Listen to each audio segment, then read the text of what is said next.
Груß. Shalom Aleichem. Plommer onheibum der Folgendicker Limit in Yiddish Deutsch.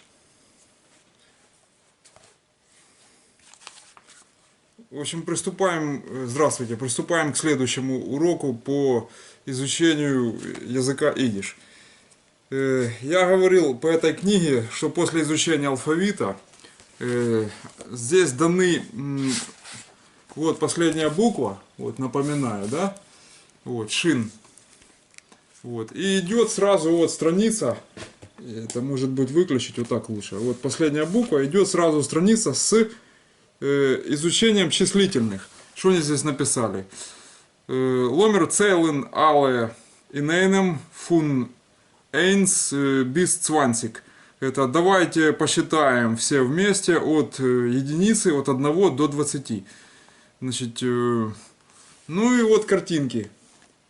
Вот надпись, да? Это и вот идут, допустим, картинки.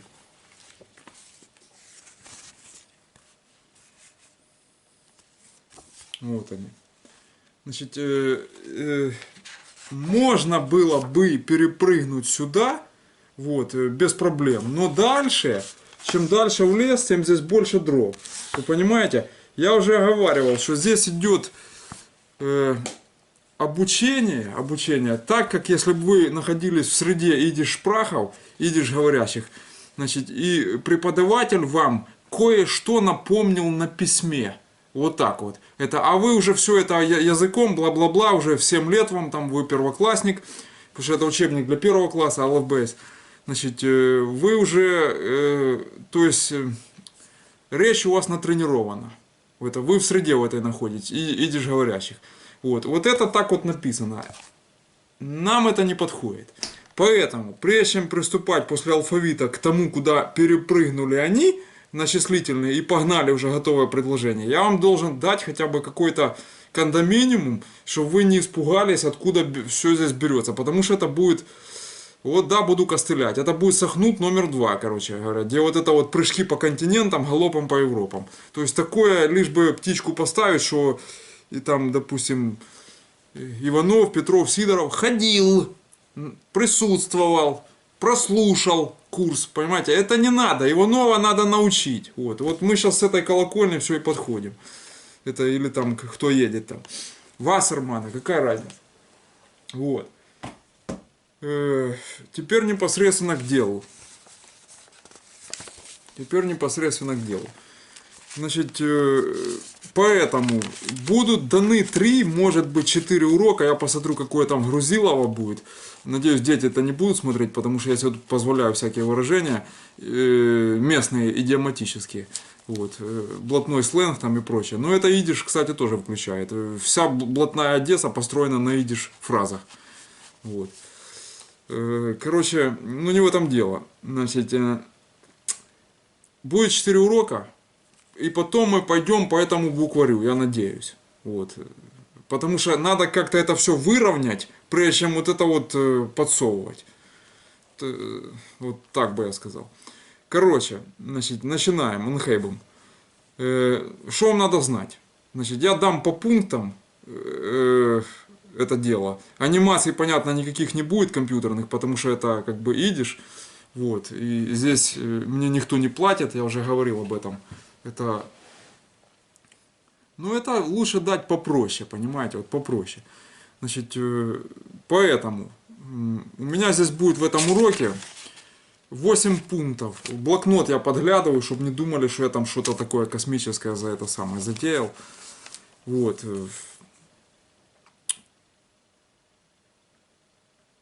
Пункт 1. Вам надо знать, я вам сейчас даю то, что вам надо знать, кондоминиум, прежде чем приступить, это я напоминаю, прежде чем приступить и дальше по этому учебнику попытаться пошагать. Вот. Хотя он мне жутко с этой стороны не нравится, но мы будем вот с его использованием продвигаться помалу вперед. Я бы так сказал. То есть я сюда и Фольковича, и Сандлера добавляю, и Шапира Шульмана, в общем, где-то так. Итак, пункт 1. Значит, вам надо знать набор таких слов. Называются они, я их скороговоркой произнесу, Ир-дуэр-земир. Ир-дуэр-земир. Вот. Кто учил немецкий, это и сюда случайно зайдет или что-то видишь залез с немецкого, советую забыть за сам немецкий. Потому что 70% да, северонемецкие, древние там всякие с примесью кельтов, там, в общем, основа, да, видишь, есть такое. Вот. Но это северные земли, это там произношение разное, не берлинское, скажем так, оно не классическое, поэтому лучше туда не влезать. Вот. Но сам идиш, это с точки зрения немецкого, но сам идиш я даю литературный, не польский, не литовский, вот, где гласные в существительных меняются, не в глаголах и не в повелительных наклонениях гласные меняются. Почему недавно оставлял коммент у сестер, там, Лена, Яна, в общем, по поводу, что я бы поспорил с транслитом, который они подписали под видео. Вот, до сих пор я бы поспорил, но я не буду этого делать, мне просто не до этого. Вот, потому что там, если с последним словом можно согласиться, с корневой гласной, то с первым там повелительное наклонение идет. У надо на о менять, однозначно. Вот. Но я не хотел там контачить, потому что, собственно, всегда можно отмазаться, мол, это региональные такие уклоны и фольклор. Короче, и я руки подниму, скажу, да, хорошо. Это самое, но я даем литературный идиш, понимаете, не литовско-белорусский, не польский и не украинский, скажем так. Он общепринятый литература. Вот та конвенция, которая собиралась еврейским институтом в Вильно в 1937 году, вот по ней мы учим. Это отклонение там в сторону вестерн или истерн идиша, значит, я буду давать в сносках где-то там и оговаривать их, какие будут встречаться. Но если вы знаете литературный, то вы книжку прочитаете на литературном, вот, и поймете эти отклонения сразу. А пересказывать уже вот это вот Абаба Галамага там каким-то своим местным наречием, фольклорным, короче, региональным, то вы уже можете как хотите. Но книгу, будьте добры, как газету вы покупаете. Там же орфографически правильно все изложено. А уже там по испорченному телефону человеческому, речевому аппарату идет уже как попало. С матами, там, без матов, с жаргонизмами, сленговыми. Там, и как, то есть пересказать уже как хотите. Если где вас там идиш, ну, встретился или как вы на нем говорите. Вот. Но прочитаете вы так, как даю я, именно литературно. Вот. И также дает Фалькович и Сангер также дают. Ну, Шапира, Шульман сюда тоже подходит. Вот, это много текста. Короче, ир-дуэр-земир. Значит, немцам просьба успокоиться. Вот так. Это мы идиш изучаем. Из головы все выкинуть и учить то, что я даю. И все. Потому что начните сейчас сюда вплетать, вы так эсперанто. Если латынь учили, вы эсперанто не выучите. Это оно будет мешать. Понимаете? Его надо отключать. Бесцеремонно, просто и нагло. Отключать. Тогда будет здесь результат. Иначе нет. Вы это эго, ваше эго, которое уже замешано на немецком, сформированное эго внутри, это оно отшвыривает, брыкается и, мол, хватит и этого, зачем? Здесь же целая страна, что такое? Это самое. Но вот как раз что такое, это вы учите другой язык. Он похож в чем-то, как нидерландский, там, голландский, с диалектами Швейцарии. Там, в швейцарском не говорят на четком немецком, там говорят на чуть-чуть измененном. Вот. То же самое венский идиш будет отличаться, понимаете. За венгра я вообще молчу. Вот. Но классика есть, вот, и я вам даю классику. Так вот, ир-дуэр-земир. Все прелюдия долгая. Значит, что это такое? Это вот так оно пишется.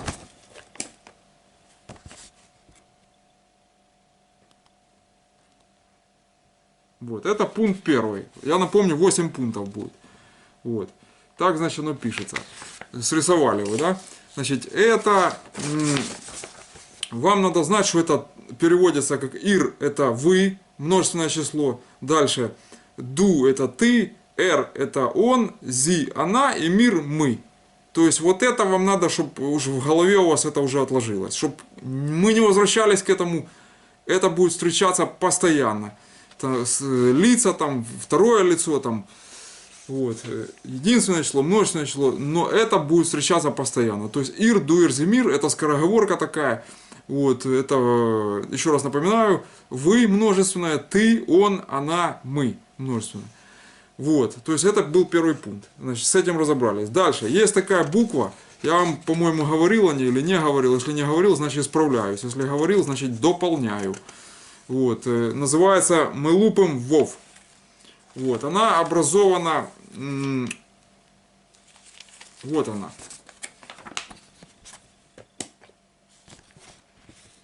Вот. Она образована, значит, от вов, значит, и читается как звук у. Вот так вот. Это, и тут вот стоит вот этот дагеш, поставили они. Значит, для чего? Это есть такие слова, как, допустим, пример, вундер это, и вукс. Это первое, что на ум пришло, скажем так. Вундер и вукс. Вундер это чудо, вукс это рост. Вот. Вот такие вот слова есть. Значит, вундер, видите, цвей вовен, а потом мы лупим вов. Это, чтобы вы не путали, именно прочитали как первую В, а потом У, потом Н, то есть вундер, и дальше вукс, то есть тоже цвей вовен, и дальше мы лупим вов. Вукс, то есть вы срисовали вот эту букву. Это очень важная буква. Вот. Значит, с ней разобрали. Дальше, это, ну, мы тут пойдем быстрее, потому что прелюдия долгая была. Дальше. И, собственно, здесь не надо углубляться в какие-то там дебри, короче, лингвистические, там, в диссертационные куски, там, это ничего не надо. Под это сейчас мы готовимся, мы с вами готовимся как первоклассники. Мы еще ничего не знаем, только зашли в язык, понимаете? То есть дебри, грамматика сложная, пока не надо ее. Вот она есть здесь, все, это я могу разойтись. Это как на разойтись я сразу согласился, и разошелся, и расходился. Вот я могу расходиться так здесь, что уши завянут. Это самое. Но первый класс, это нельзя этого делать, еще рано. Это идиш надо подавать тонко, чтобы он зашел. Это, все будет нормально, как детское питание. И желудок не испортить при этом. Так, значит, с этим понятно, мы лупим вов. Дальше идем. Из это есть такое слово, точнее, ну вот как оно как идет, ну, назовем его так. Значит, из это вариант значения быть. Вот, там с зайна надо переходить к зайненам, вот, но это уже сложная грамматика, повторюсь, сейчас не формат для этого, не время. То есть пока что с изом познакомимся. Значит, из это быть. Вот так вот оно пишется. Вот. Из. Значит, для чего оно нужно? Вы должны знать, как формируется предложение.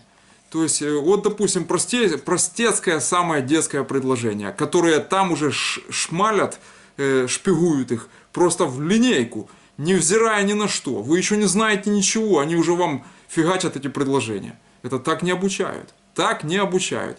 Вот сейчас мы посмотрим простейшее предложение. До того, как посчитаем вот Грузилова, которое у них там для первого класса, напомню. Вот, значит, если бы я был при составлении этого Алефбейса, я бы не дал им такое вычудить. Это однозначно. Дальше. Вот первое простейшее предложение. R из до. Это что такое? Это он из до. Из до это здесь. Вот. Но из не переводится. Вот. Это как в английском то же самое. Там, he is here, можно сказать. Да? Это, то есть он здесь. И все. А из это что такое? Ну вот.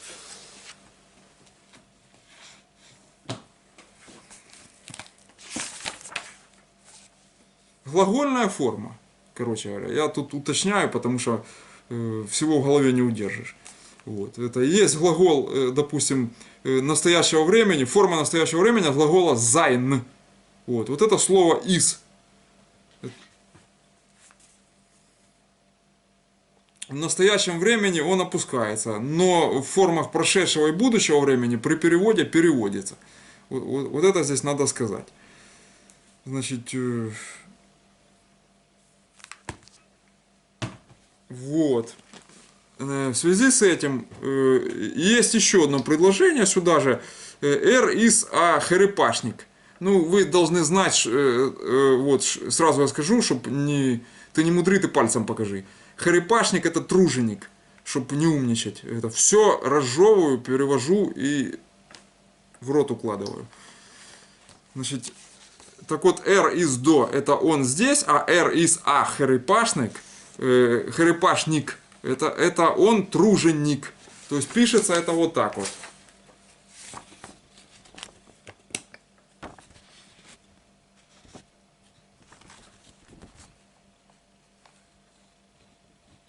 Вот оно, да?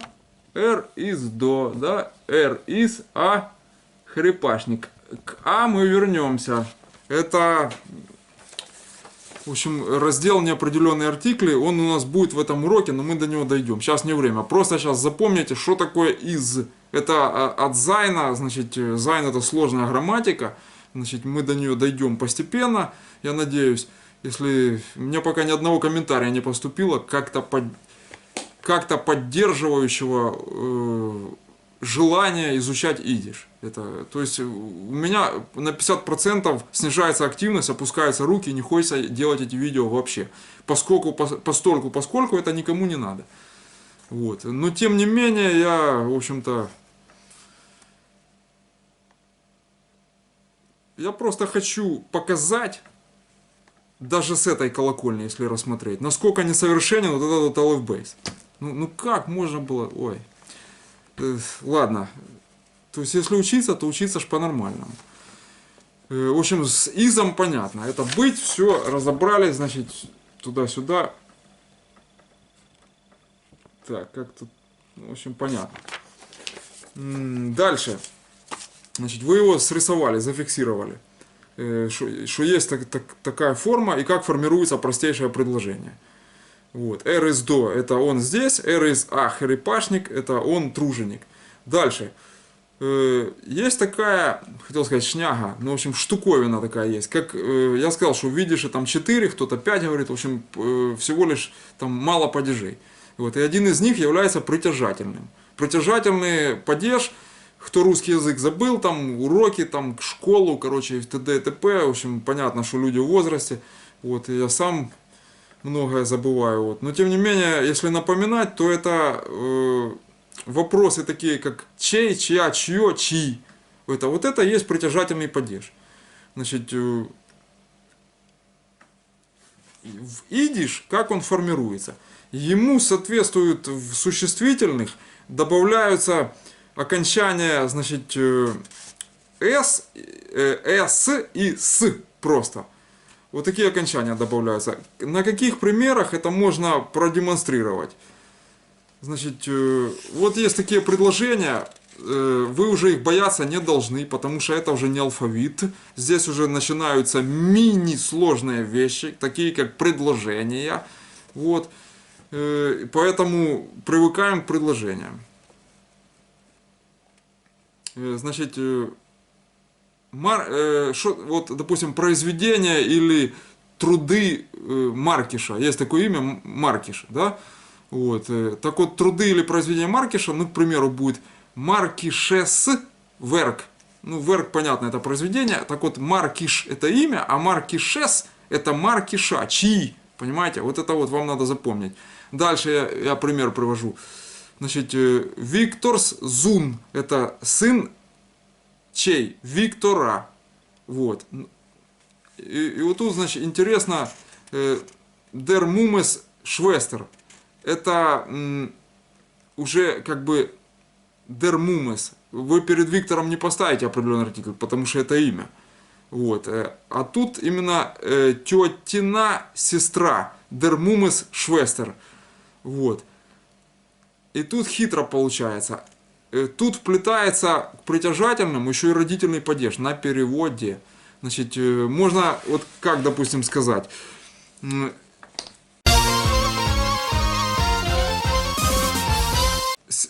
кого, чего сестра? Тетина, вот, или чья сестра? То есть это одновременно вплетаются два падежа. Родительный, который, видишь, присутствует, и притяжательный. Вот в этом примере. Der Mummes Schwester. Это тетина сестра. То есть как это все пишется, чтобы вы взглядом фиксировали. Пишется это вот так вот. Вот. Значит, вот такие окончания имеем. Вот S и S в конце. Вот, допустим, ставим там, да, допустим, Маркишес, да, Верк. И дальше там Викторс, я выделил скобочкой окончание. Викторс, допустим, Зун, да, сын. И дальше там Дер Мумес, это тетина, значит, Швестер, сестра. Вот так вот. То есть вы это уже должны как бы наматывать на ус. Вот, а чтобы потом не говорили, что я вам об этом не рассказывал, мы первый раз это слышим. То есть рассказывал. Вот. Дальше возвращаться к этому не буду. Пойдем к другому. Вот. Значит, с этим понятно. Теперь разберем основные способы образования множественного числа существительных. Не пугайтесь, много наговорил. Значит, это для первоклассников. Мы в сложнейшие вещи, которые там дальше будут, значит, но они рядом не стоят с немецким, там супер, значит, сложное. Вот. И то же самое с ивритом рядом не стоят. То есть, я говорю сложнейшее относительно того, что я дам сейчас. Сейчас будет легчайшее.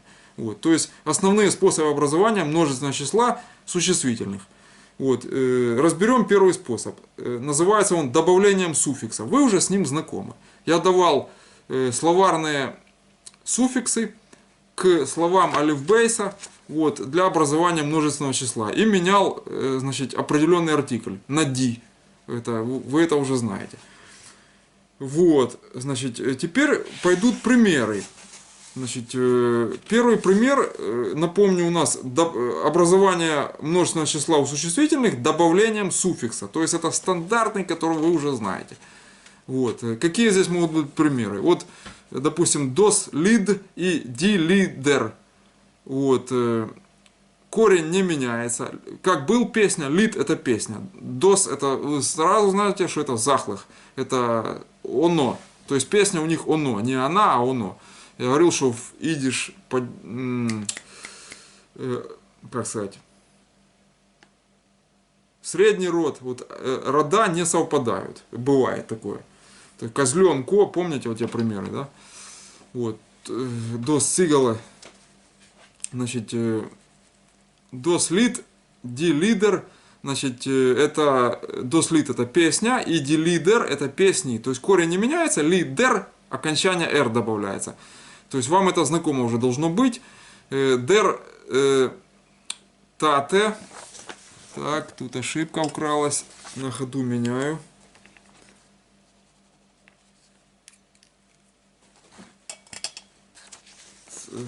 Значит, там в огласовках ошибся, в некудотах. Так, дер тате и ди татес. И ди татес. Значит, то есть это, ну, папа, да, дер тате, и ди татес это папы. Вот, множественное число, мерцол. Дальше. Дер тиш это стол, и ди тишн это столы, множественное число. То есть с этим понятно. Суффикс добавили, там дер, дос на ди поменяли, и все. Это и у вас уже суффикс словарный, который в словаре дан. Это и у вас уже образовано. Значит, как пишется, смотрим. Это, да, нет анимации, но и так тоже можно научиться идиш. Поверьте мне, это, ну как, было бы желание, скажем так. Примитивненько, но тем не менее, вот, я думаю, что этого достаточно. Так как я разжевываю все это. В общем, смотрим. Вот.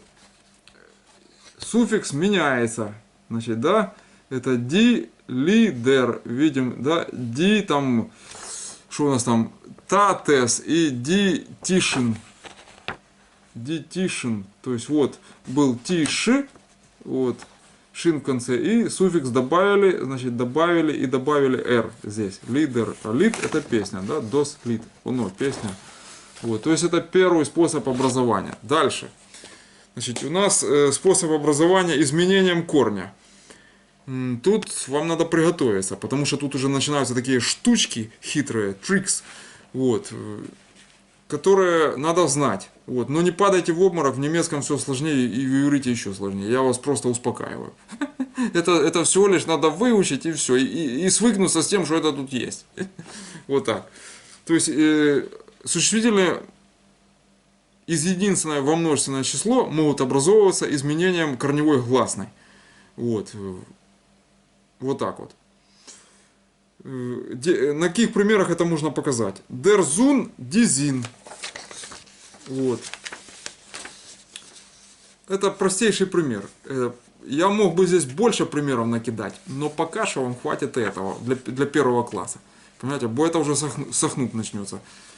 Спешим, сами не знаем куда, скорее выехать.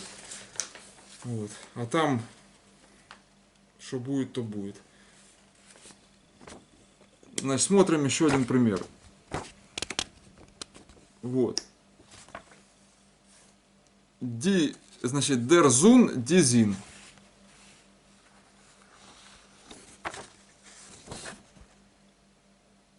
Нижняя строчка. Понятно, да? Все, значит, с этим понятно. То есть изменение корневой гласной. Мы видим, что У изменилось на И. Это и образовалось множественное число. Так, дальше. Значит, следующее.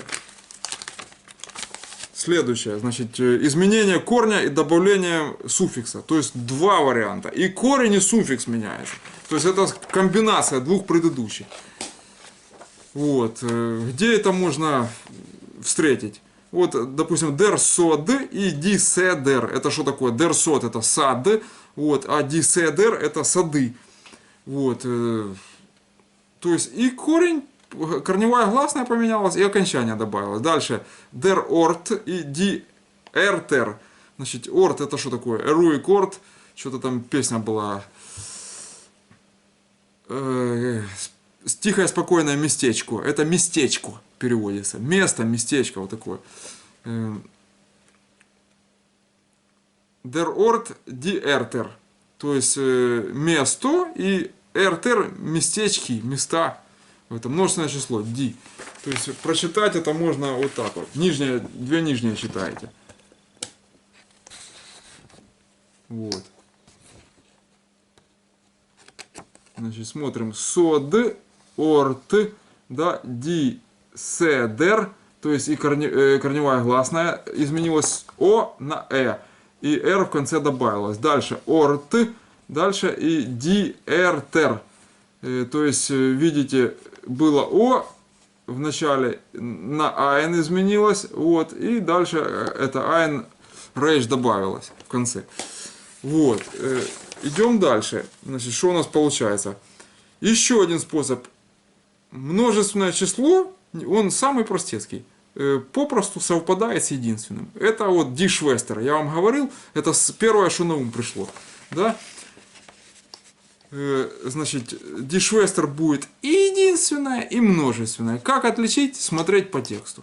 То есть, если сестра, сестры, вы там промажете, вы не ошибетесь. Какая разница, у него сестра или сестры, там главное, что есть что-то. Вот. Ну, это если наследство уже рассматривать, какие-то юридические бумаги, то там уже, конечно, это важно. На скольких делить. Вот. Завещание, там, цовое завещание будет. Вот. Дальше.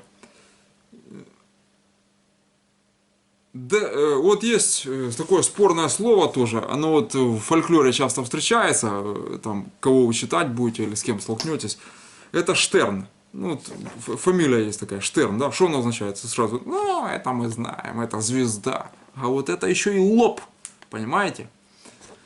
Вот, так вот, образование, значит, der Stern и der Stern это и звезда, и лоб, но множественные числа будут отличаться. У звезды множественное будет die Stern, то есть n, die Stern, это оно не изменилось, но der на die поменялось, вы поняли, да?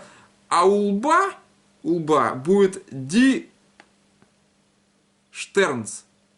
Ди штернс. То есть в конце с добавилось. Значит, это как в притяжательном, мы только что проходили, окончание притяжательного падежа. Вот. Тут, ну, это просто совпадение. Просто совпадение. Это словарные окончания, их надо знать. Вот. То есть вариант, значит, как множественность слов совпадает с единственным, но есть вариации на тему там. То есть такие очень хитрые, коварные. Вот. Пугаться их не надо, просто надо знать, что на одно и то же слово может приходиться два значения. Штерн — это и звезда, и лоб. А множественные числа у них будут разные. То есть посмотреть это можно вот так вот. Смотрим три нижние строчки.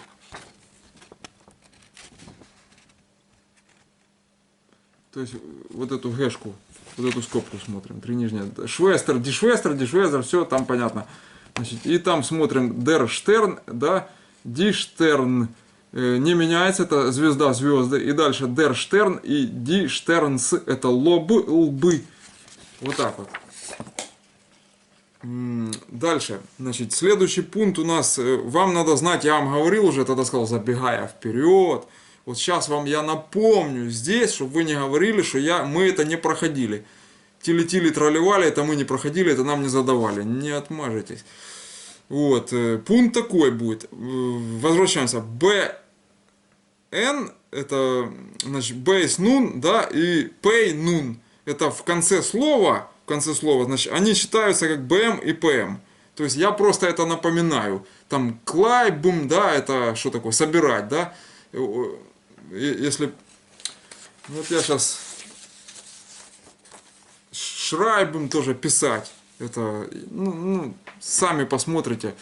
Вот. В конце БН будет написано, вот, а прочитается, короче, что я на пальцах объясняю. Я тут немножко сложал, скажем так, примеры не написал. Ну, сейчас заполним.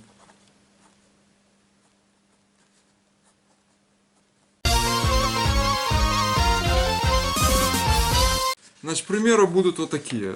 У нас тут шрайбум, клайбум, да, и клэпум. Ну, чтобы вы представляли, как это выглядит. Вот. То есть, шрайбум, да, клайбум. Вот это БН в конце, как БМ читается, это обязательно. То есть, зибым тоже, там БН, вот как оно пишется здесь. Тут продолжим здесь, да. Вот. Вот, зибум, да, я дописал, допустим. Это зибм, бм, вот так вот будет. Это, вот. А БН в конце. То есть, и тут тоже, вот это там писать, допустим, это инфинитивы, да, что делать. Вот, допустим, собирать, клайбом, да, клэпом клеить, пым, срисовали, да, пым. Значит, и зибум это 7. Это уже числительные. Вот. Стоп. Немножко тут я сложал, ну исправился на ходу. Вот. Примером мне написал. Дальше. В общем, вы поняли бы. Есть еще такая штука, как хм.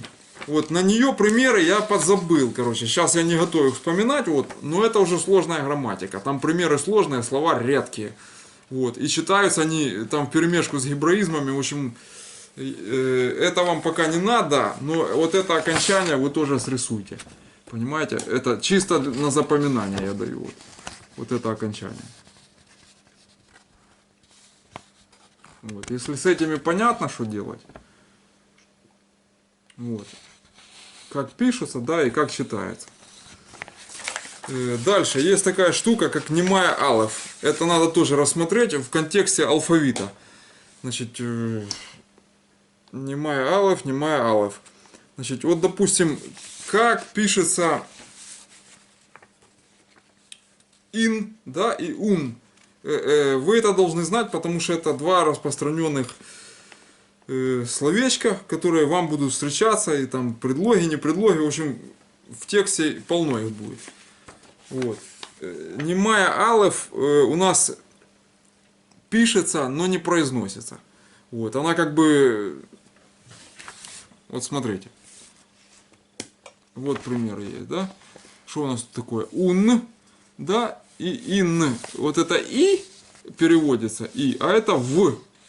Вот, как и в английском. In где? В, in room, там, in цимер, в комнате. Вот. Это room это на английском, цимер на идиш.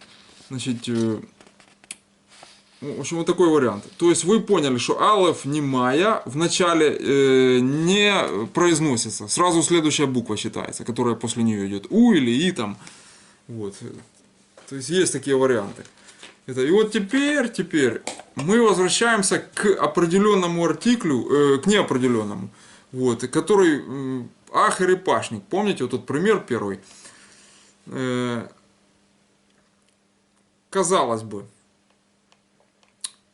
он может ставиться перед существительными только в единственном числе, то есть энсол существительное. Значит, если вы видите, подойдем с другой стороны к этому вопросу. Если вы видите существительные, перед которыми стоит определенный артикль а, как алеф, или ан, вот, то это существительное однозначно единственного числа. Вот. Если там окончание множественного, значит это грамматическая грубая ошибка. Вот это встречается в подписях под видео песнями на ютубе. Я там пытался исправлять, по-моему, тульская община, вот, они там Мейделы написали, надо было, ну, в общем, я там поправки делал, не помню, в чем их ошибка была, но связано с вот этим вот числовыми значениями, то есть поставили определенный артикль перед существительным множественного числа. Неопределенный, вот, а его ставить нельзя. Неопределенный ставится перед существителями единственного числа. Вот, то есть, о чем я вообще говорю? Говорю я вот об этих вот двух артиклях. Ан и а, да, и дальше существительное. Я вот по 3 точки поставил. То есть, это эйнсол, это единственное число. То есть, если только вы их видите перед существительными, знаете, что это точно единственное число. Вот, это уже вам будет ориентир такой. Вот, то есть, какие примеры нужно рассмотреть? А, ре, д – это речь, и ди, ре, дес. Вот, это множественное число. А, ре, д – единственное, и ди, ре, д – это мерцол множественное. И то же самое а, со, д – это, мы помним, это сад, да, асот. И ди, се, дер – это сады. Вот, то есть, это не какой-то там дер, сот, понимаете, определенный. Это просто вот сад какой-то. Вот, оно встречается. Это, вот так вот. То есть вы видите, да, а, ре, д, да, и ди, ре, дес. Вот, и а, со, д, и ди, се, дер. Вот, седер. Это насчет а. Вот. Но есть же еще и ан, вот этот вот. Вот. То есть его варианты мы как рассматриваем?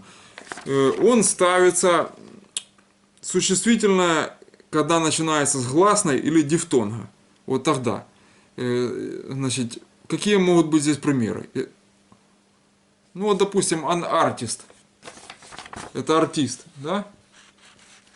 An artist, да? И an, что у нас тут дальше? Университет. Смотрим, немая алеф тут идет, да? Читается как у сразу же. Вот, потому что если бы вот, это неправильно. Если бы сразу мы вов написали здесь, вот, то правильно вот так вот пишется. Вот, немая алеф, потом университет. Вот, это ан. Почему? Потому что в начале у нас идет существительное с гласной или дифтонга. Вот пока мы с гласной рассматриваем. Теперь рассмотрим, значит, с дифтонгов. То есть получается ан ойр это ухо, да, и ан айндрук это впечатление. Вот. То есть смотрим пример. Ан ойр, то есть дифтонг вы засекли, ой, мы их проходили, это уже не отмажетесь. Вот. И ан айндрук впечатление, точка в конце предложения. В конце, ну, понятно. Значит, дальше. Ан Эмер и Ан Эйникл. Эмер, вы знаете, ведро, Эйникл, я не помню, давал или нет, это внук. Вот, то есть вы видите, что здесь гласное существительное начинается, поэтому Ан, то есть Эмер ведро, да, и Эйникл тоже начинается с дифтонга, здесь Эй дифтонг, и тоже тут гласное сидит. То есть по-любому Ан бы было бы, потому что и дифтонг есть, и гласное, вот, которая, ну, немая алов, скажем так. Потому что с дифтонга читать начинается. Так, значит, на этом на сегодня все. Вот. Тут бы можно было сказать Лимит Гендик, Данкен Фаруф Мерзам, там Блайб Гезунд, вот. Дальше, в следующем уроке я дам продолжение, значит, может быть, будет, скорее всего, больше материала. Будем наращивать, увеличивать, чтобы в 3 урока вложиться, а может быть, я на 4 растяну, то есть посмотрим, как пойдет. Вот. То есть и мы спешить не будем, так как у нас, вот, но обороты будем помалу наращивать. Вот. Я думаю, что вы поймете, сколько пропущено до того момента, как у них начинаются числительные. Вот. И числительные я дам со своей колокольни. Не на вот этих вот рисунках, там что-то выучили, какие-то числительные, какие-то не выучили. Вы у меня такие номера не пройдут. Будете знать все числительные, и дроби будете знать. Вот. Просто это как бы дроби в 1 классе не используются. Вот. Это мы уже дальше, если пойдем, то там... Я на всякий случай, может быть, их дам. Ну, в общем, не знаю, посмотрим. Ну, вот, допустим, возвращаясь вот к тому, что я говорил, Филе Реден Йидиш, Обер Нит Филе Дерклерн Вуце Лерненес. То есть это многие, значит, Реден Йидиш говорят на Йидиш, Обер Нит, но не Филе, немногие Дерклерн Вуце Лерненес. Это, но немногие могут объяснить или объясняют, как выучить его. Вот. Ну, вообще-то, я пытаюсь это делать. Пытаюсь, вот, как качественно получится или некачественно, это уже дело, как говорится, ваше. Вот, это Эзе Сароев Цу Ир, это дело ваше. Вот так вот это переводится. Значит, в общем-то, все это литойвос, я надеюсь, будет. Литойвос это на благо. Вот. И намазал Дикер Шо, тоже можно сказать, это как в добрый час. Вот. Мазал это и зодиак, и судьба. Это в идиш. Это мазал Дикер, это как бы добрый получается. Судьбоносный такой. Вот. Шо это? Ну, час, понятно. Гуд глик цунц. Это попросту удачи нам. Но это тоже идиоматическое, там good glich, это хорошее, значит, счастье, цунс, нам. Good glich цунс. Все. На этом. Auf Wiedersehen.